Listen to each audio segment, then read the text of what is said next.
Hi. So glad you could join us. We're reading today from the Complete Jewish Bible, which is a translation of the Hebrew Bible.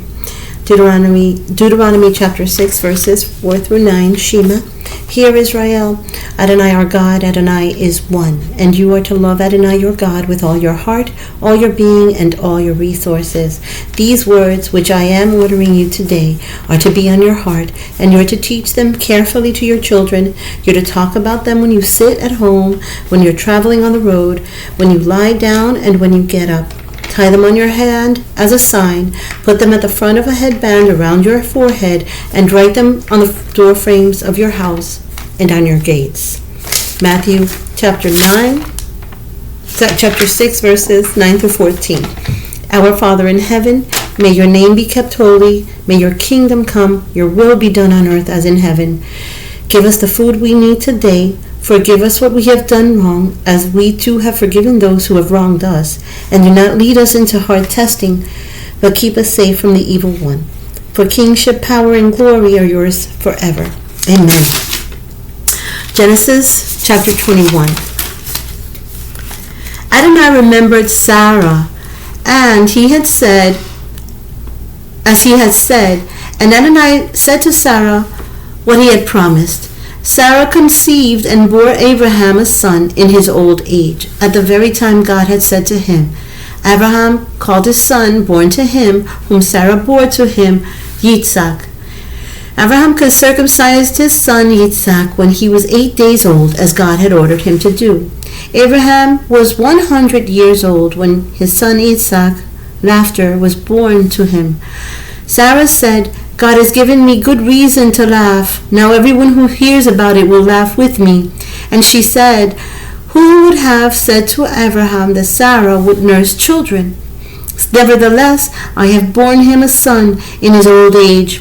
The child grew and was weaned, and Abraham gave a great banquet on the day that Isaac was weaned. But Sarah saw the son of Hagar, the Egyptian, whom Hagar had borne to Abraham, making fun of Isaac. So Sarah said to Abraham, throw this slave girl out and her son. I will not have this slave girl's son as your heir along with my son Isaac. Abraham became very distressed over this matter of his son. But God said to Abraham, don't be distressed because of the boy and your slave girl. Listen to everything Sarah says to you, because it is your descendants through Isaac who will be counted. But I will also make a nation from the son of the slave girl, since he is descended from you. Abraham got up early in the morning, took bread and a skin of water, and gave it to Hagar, putting it on her shoulder, and the child. Then he sent her away. After leaving, she wandered in the desert around Beersheba. When the water in the skin was gone, she left the child under a bush and went and sat down, looking the other way about a bow's shot distance from him, because she said, I cannot bear to watch my child die. So she sat there looking the other way, crying out and weeping.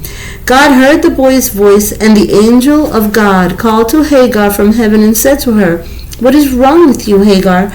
Do not be afraid, because God has heard the voice of the boy in the present situation. Get up, lift the boy up, and hold him tightly in your hand, because I'm going to make him a great nation. Then God opened her eyes, and she saw a well of water. So she went, filled the skin with water, and gave the boy water to drink. God was with the boy, and he grew. He lived in the desert and became an archer. He lived in the Paran desert, and his mother chose a wife for him from the land of Egypt. At that time, Avimelech and Pichol, the commander of his army, spoke to Abraham. They said, God is with you in everything you do. Therefore, swear to me here by God that you will never deal falsely with me or with my son or grandson, but according to the kindness with which I have treated you, you will treat me in the land in which you have lived as a foreigner. Abraham said, I swear it. Now Abraham had complained to Avimelech about a well which Avimelech's servant had seized. Avimelech answered, I do not know who has done this? You did not tell me, and I heard about it only today." Abraham took sheep and cattle and gave them to Abimelech, and the two of them made a covenant. Abraham put 7 female lambs from the flock by themselves. Abimelech asked Abraham, "What is the meaning of these 7 female lambs you have put by themselves?" He answered, "You are to accept these 7 female lambs from me as witnesses that I dug this well. This is why the place is called Beersheba, well of 7, well of an oath. Because they both swore an oath there when they made the covenant at Beersheba. Abimelech departed with Phicol, the commander of his army, and returned to the land of the Philistine. Abraham planted a tamarisk tree in Beersheba, and there he called on the name of Adonai, the everlasting God. Abraham lived for a long time as a foreigner in the land of the Philistines. Joshua chapter 21. Then the leaders of the ancestral clans of the Levite approached Eleazar the Cohen, Joshua the son of Nun, and the leaders of the ancestral clans of the tribes of the people of Israel. It was at Shiloh in the land of Canaan that they spoke to them. They said, "Adonai ordered through Moshe that we be given cities to live in, with the surrounding open land for our livestock." So out of their inheritance the people of Israel gave the Levites the following cities with the surrounding open land. The lot came out for the families of the Kati. The descendants of Aaron the Cohen, who were of the Levites, received by lot 13 cities from the tribes of Judah, Shimon, and Benjamin. The rest of the descendants of Kahat received by lot 10 cities from the families of the tribes of Ephraim and Dan, and the half-tribe of Manasseh. The descendants of Gershon received by lot 13 cities from the families of the tribes of Issachar, Asher, Naphtali, and the half-tribe of Manasseh in Bashan. The descendants of Merari, according to their families, received 12 cities from the tribes of Reuben, Gad, and Zebulun. The people of Israel gave by lot to the Levites these cities with the surrounding open land, as Adonai had ordered through Moshe. They gave from the tribe of the descendants of Judah and from the tribe of the descendants of Shimon these cities here mentioned by name. They were for the descendants of Aaron, of the families of the Kahati, who were among the descendants of the Levites, because theirs was the first lot. They gave them Kiryat Arba. This Arba was the father of Anak, that is, Hebron, in the hills of Judah with the surrounding open land. But the fields and villages of the city they gave to Caleb the son of Jephunneh as his possession. Thus to the descendants of Aaron the Cohen they gave Hebron with its surrounding open land, already a city of refuge for the killer, Livnah with its surrounding open land, Jatir with its surrounding open land, Eshtemoa with its surrounding open land, Holon with its surrounding open land, Devere with its surrounding open land, Ayin with its surrounding open land, Utah with its surrounding open land, and Beit Shemesh with its surrounding open land. 9 cities out of these 2 tribes. Out of the tribe of Benjamin, Givon with its surrounding open land, Geva with its surrounding open land, Anatot with its surrounding open land, and Almon with its surrounding open land. 4 cities. All the cities of the descendants of Aaron the Kohanim numbered 13 cities and their surrounding open land. The families of the descendants of Kahat, who were Levites, that is, the rest of the descendants of Kahat, received the cities of their lot. Out of the tribe of Ephraim, they gave them Shechem with its surrounding open land, in the hills of Ephraim, the city of refuge for the killer, Gezer with its surrounding open land, Kibtzayim with its surrounding open land, and Beit Haran with its surrounding open land. 4 cities. Out of the tribe of Dan, Eld-Kei with its surrounding open land, Gibton with its surrounding open land, Ayalon with its surrounding open land, and Gat-Rimon with its surrounding open land. 4 cities. Out of the half-tribe of Manasseh, Tanakh with its surrounding open land, and Gat-Rimon with its surrounding open land. 2 cities. All the cities of the families of the rest of the descendants of Kahat numbered 10 with their surrounding open land. To the descendants of Gershon, of the families of the Levites, out of the half-tribe of Manasseh, they gave Golan in Bashan with its surrounding open land, the city of refuge for the killer, and Beshtra with its surrounding open land, 2 cities. Out of the tribe of Yisachar, Kishion with its surrounding open land, Dovrat with its surrounding open land, Jarmut with its surrounding open land, and Ain Gardim with its surrounding open land, 4 cities. Out of the tribe of Asher, Mishal with its surrounding open land, Abdon with its surrounding open land, Helkat with its surrounding open land, and Rechob with its surrounding open land, 4 cities. Out of the tribe of Naphtali, Kadesh in the Galil with its surrounding open land, the city of refuge for the killer, Hamat Dor with its surrounding open land, and Kartan with its surrounding open land, 3 cities. All the cities of the Gershoni according to their families were 13 cities with their surrounding open land. To the families of the descendants of Merari, the rest of the Levites out of the tribe of Zebulun, Yokneam with its surrounding open land, Karta with its surrounding open land, Dimna with its surrounding open land, and Nahalal with its surrounding open land, 4 cities. Out of the tribe of Reuben, Betzur with its surrounding open land, Yatsah with its surrounding open land, Kedemot with its surrounding open land, Mephat with its surrounding open land, 4 cities. Out of the tribe of Gad, Ramoth in Gilad with its surrounding open land, the city of refuge for the killer, Ma'anayim with its surrounding open land, Heshbon with its surrounding open land, and Jazer with its surrounding open land, 4 cities in all. All these were the cities of the descendants of Merari, according to their families. The rest of the families of the Levites, their lot totaled 12 cities. All the cities of the Levites, 48 cities with their surrounding open land, are to be in among the lands possessed by the people of Israel. These cities, each with its surrounding open land, thus is it to be with all these cities. So Adonai gave Israel all the land which he swore to give to their ancestors, and they took possession of it and lived in it. Then Adonai gave them rest all around, according to everything he had sworn to their ancestors. Not a man from all their enemies stood against them.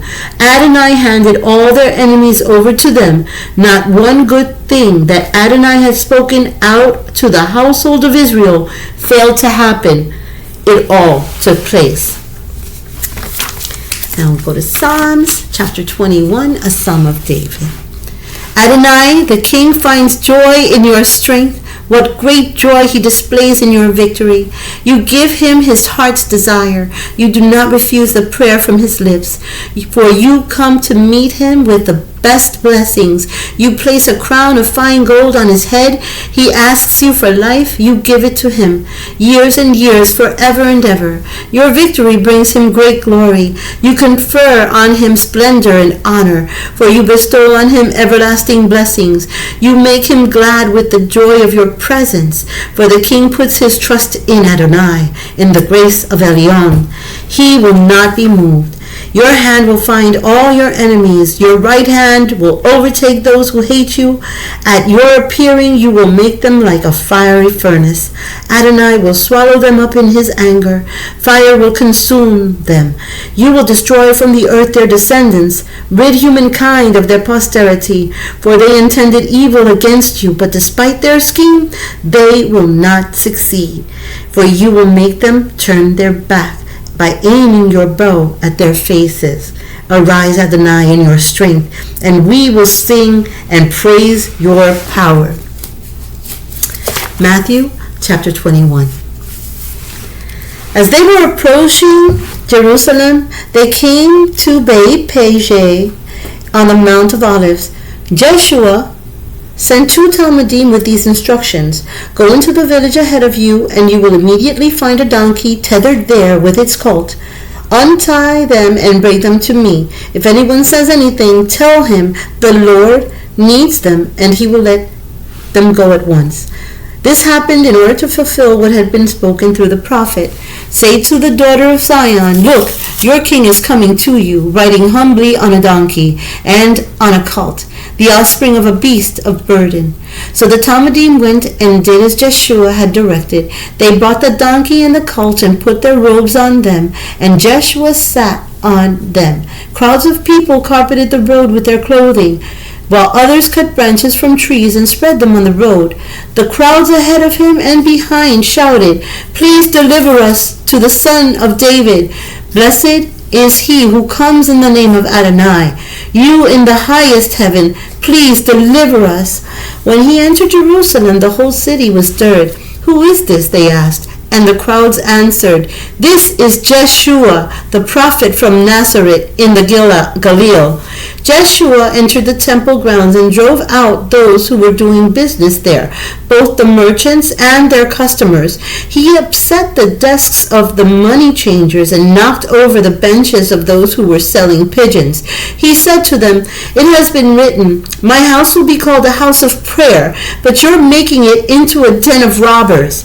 Blind and lame people came up to him in the temple, and he healed them. But when the head Kohanim and Torah teachers saw the wonderful things he was doing, and the children crying out in the temple, please deliver us to the Son of David, they were furious. They said to him, do you hear what they are saying?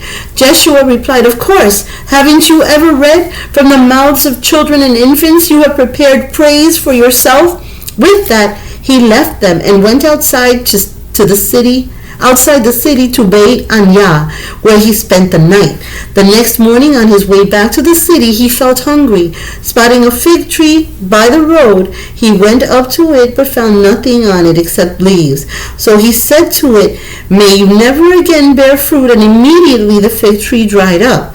The Talmudim saw this and were amazed. How did the fig tree dry up so quickly? They asked.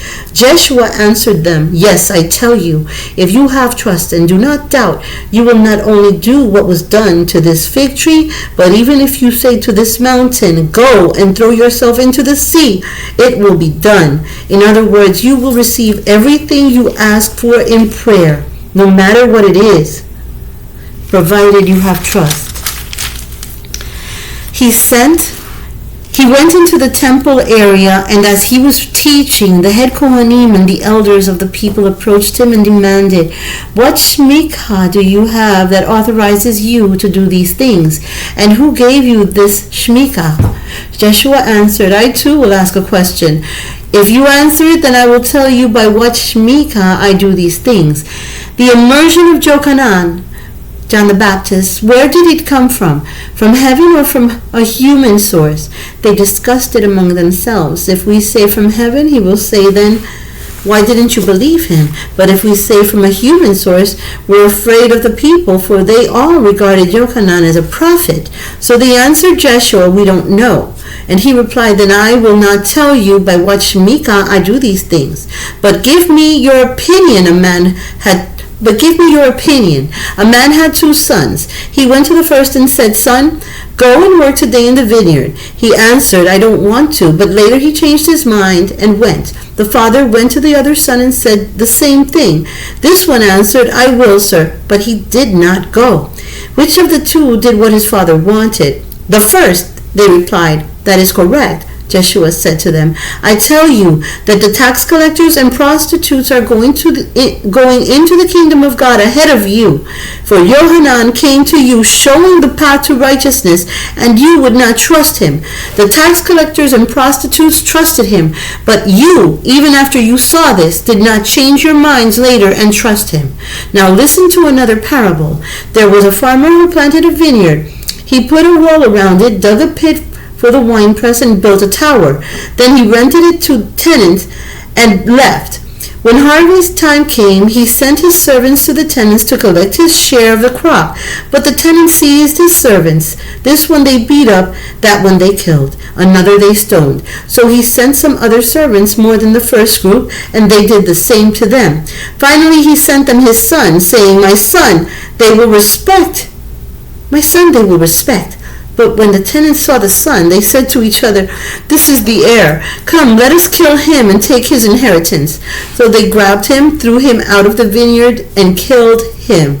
Now when the owner of the vineyard comes, what will he do to those tenants? They answered him, "He will viciously destroy those vicious men and rent out the vineyards to other tenants who will give him his share of the crops when it's due." Joshua said to them, "Haven't you ever read in the Tanakh? The very rock which the builders rejected has become the cornerstone. This has come from Adonai, and in our eyes it is amazing. Therefore I tell you that the kingdom of God will be taken away from you and given to the kind of people that will produce its fruit." As the head Kohanim and the Perishim listened to his stories, they saw that he was speaking about them. But when they set about to arrest him, they were afraid of the crowds, because the crowds considered him a prophet. Numbers chapter 6, verses 24 through 26. May Adonai bless you and keep you. May Adonai make his face shine on you and show you his favor. May Adonai lift up his face toward you and give you his shalom. Thank you so much again for joining us, and until next time, shalom.